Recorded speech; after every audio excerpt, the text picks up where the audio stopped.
এক বেচারি কলা গাছে আমরা কিছুই বাদ দিই না। গাছের কলা, মোচা, থোর বা বাদালি সব কিছু অনেক উপকার। মোচা খেতে অনেক স্বাদ লাগে, কিন্তু রান্না করতে বেজায় খাটনি। মোচা ছাড়াতে বাঁচতে দিন পায়। মোচা যদি ভালো করে রান্না করা যায় তাহলে মাছ মাংস এর কাছে হার মানে।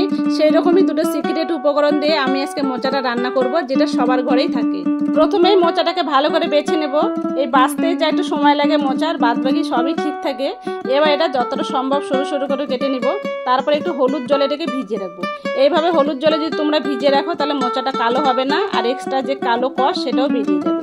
এবার মুগ ডাল আর মুসুর ডাল আগে থেকে ভিজিয়ে রেখেছিলাম, সেটাকে পেস্ট করে নেব। মোচাটা একটু সেদ্ধ করতে বসিয়ে দেবো লবণ আর হলুদ দিয়ে।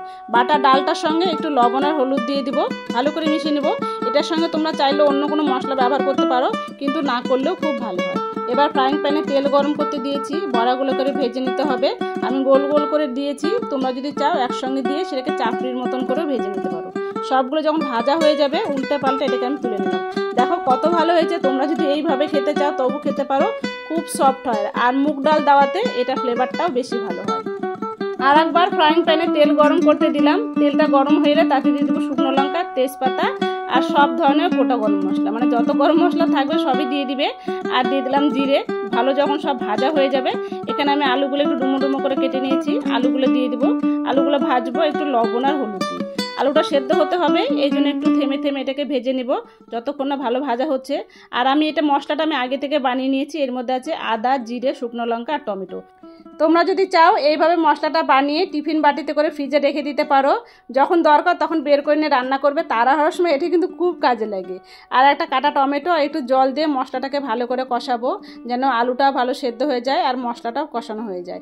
আলুটা যখন সেদ্ধ হয়ে যাবে, তেল ছেড়ে আসবে, তখন আমি উপর থেকে দিয়ে দেবো চিনি আর কাশ্মীরি রেড চিলি পাউডার, এটা কালারের জন্য। এটা যদি তোমরা না দিতে চাও তবু কিন্তু রান্নার টেস্টটা একই থাকবে। সেদ্ধ করে রাখা মোচা, যেটা আমার আজকের নায়ক, সেটা আমি দিয়ে দিলাম মশলার মধ্যে। ভালো করে কষিয়ে নেব ঢাকনা দিয়ে। ভালো করে যখন কষানো হয়ে যাবে একটু লবণ দেখে নেব, লবণটা কম মনে হয়েছে তাই একটু লবণ দিয়ে দিলাম। আলুটাও সেদ্ধ হয়ে গেছে, মোচাটাও খুব ভালো ভাজা হয়ে গেছে। এবার আমি এটার মধ্যে দিয়ে দেবো সেই বড়া। যা ভালো গন্ধ বেরোয় না এই বড়াতে, একবার বানিয়ে খেয়ে দেখতে পারো। সবগুলো একেবারে মিলিয়ে মিশিয়ে দিব। আর এবার আসবে সেই টুইস্ট, গোবিন্দভোগ চালের গুঁড়ো, যেটা সবার বাড়িতে থাকে। এটাকে একটু জলে গুলিয়ে ঘন্টার মধ্যে দিয়ে দিলাম। ঘন্টাটা যেমন আঠালো হয়, খেতেও কিন্তু দুর্দান্ত হয়। এবার শেষ মুহূর্তে দিয়ে দেবো ধনেপাতা, গরম মশলা আর ঘি। ঘিয়ের ক্লিপটা আমি নিতে ভুলে গেছি। এই 3 জাদুতে আমার রান্নাটা হয়ে গেল একদম দুর্দান্ত।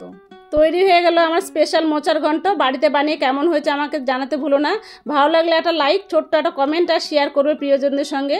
দেখা হবে নতুন একটা রেসিপি নিয়ে পরের ভিডিওতে। ততক্ষণ সবাই খুব ভালো থেকো, সুস্থ থেকো, এনজয় করো। Thank you.